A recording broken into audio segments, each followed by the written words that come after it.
Hi guys, it's TJ again. I'm finally back to YouTube. It's been 2 weeks since I've shaven, so I figured it's about time to, make another video. Plus, I've already had way too much eggnog this season, so I better spew out some information before I spew out some other stuff.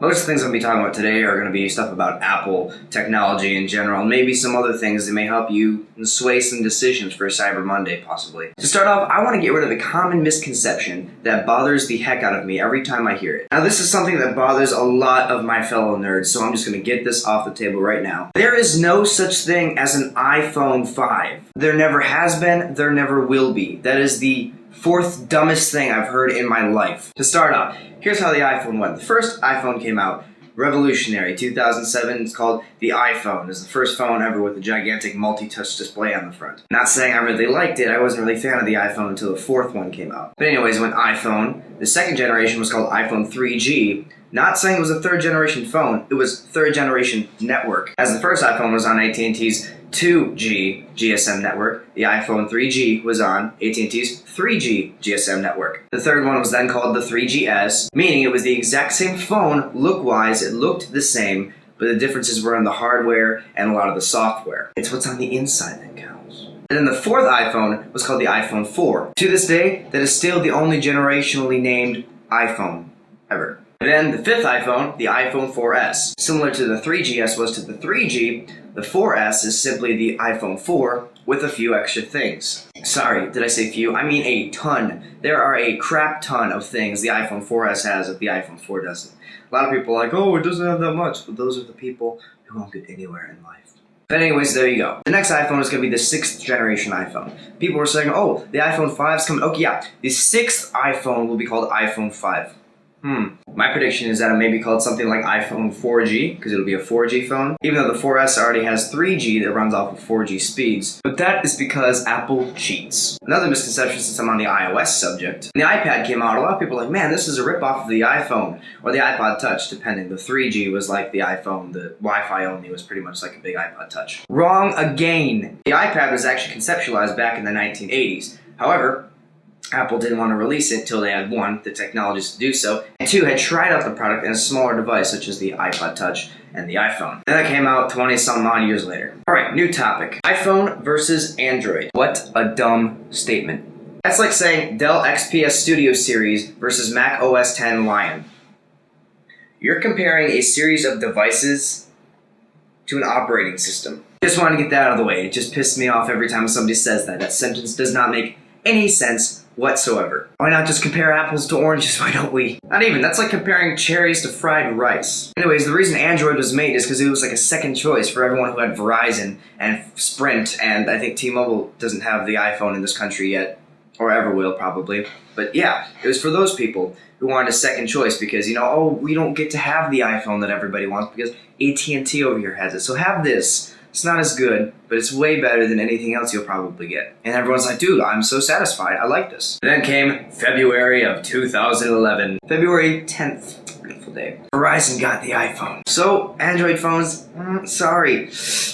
Not good enough. Granted, there are still a lot of people who buy Android phones because they really don't understand what an iPhone is. They barely scratch the surface of its potential. It's a proven fact that the iPhone is the #1 phone in the world, including Japan. Any of you who are going to say other things. However, Japan has some pretty sick flip phones, I'm not going to lie. The iPhone is actually kind of getting ridiculous. It has better graphics than the PS3 now, which is just insane. But aside from that, Androids are now just a reason for people to make money. They were at first, hey, I can't get this, so I'll have this instead. But no, now it's just all about money. Kind of like how everything else is in this wonderful country of ours. The Android operating system uses a lot of RAM too, unlike iOS, which has pretty much been perfected. Another thing people are talking about a lot, jailbreaking the iPhone. Why would I ever want to jailbreak an iPhone? You know why you want to jailbreak an iPhone? Because despite popular belief, all jailbreaking is you are putting an application on your iPhone that allows you to do other stuff.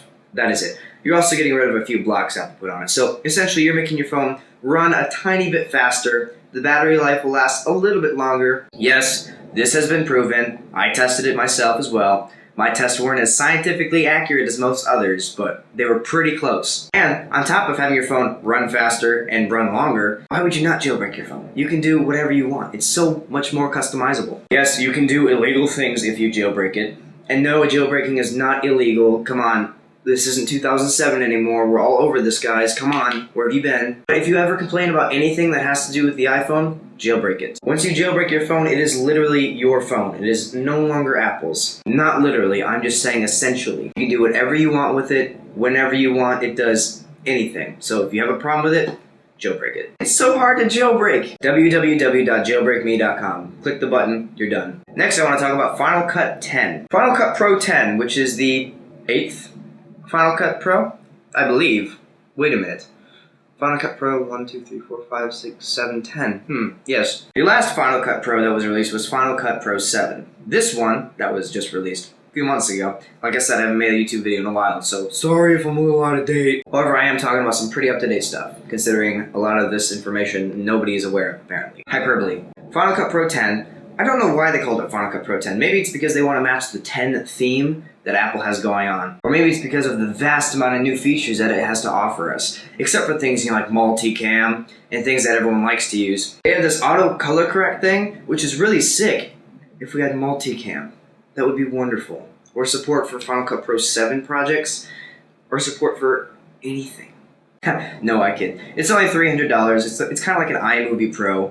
But Apple says it's going to update a ton in the next few months, and to continue. But in the next few months, maybe it'll be worthy of the name Final Cut Pro 10. It is definitely not now, but it will be soon, I hope. Speaking of Final Cut Pro 10, I am editing this entire video on Final Cut Pro 10.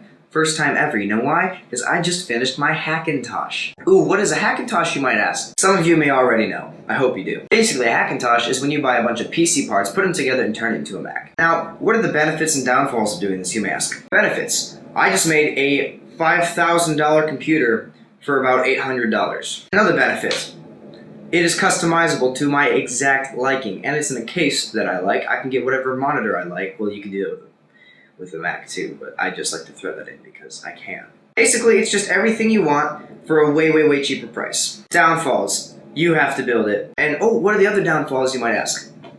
None. It's a stupid question. There are no downfalls. You freaking made the thing. I know people in this country like to build up paranoia and freak out. Like, no, if I do it, something will go wrong. It won't be as good as if the almighty Apple did it for me. If you're out there thinking, I want to buy a Mac, but I can't afford it, I would highly recommend building a Hackintosh. For those of you who don't know how to build a Hackintosh, there are many tutorials online, and I was actually considering doing a tutorial myself because a lot of tutorials online aren't very informative and aren't really detailed. I'd probably just do one a lot better too, considering I've been building them for years and I've been looking up many tutorials for years, and I know it is helpful and I know it is not helpful. I don't know. I may make a video someday, maybe if I get enough thumbs up and enough comments down below asking me to do it, I perhaps may. May just make one in the future. I don't know. We'll see. If you'd like to see the specs for my computer, they are right here. And yes, all of that was done for about $800. Actually, a little less. It was more around like $720, but I round up just in case you don't have parts like a fan or a DVD drive or something that you need to go out and buy crazy 30 bucks. I may make a tutorial in the future. I don't know. We'll see how that goes. Until then, I'm TJ, and that is the truth of it.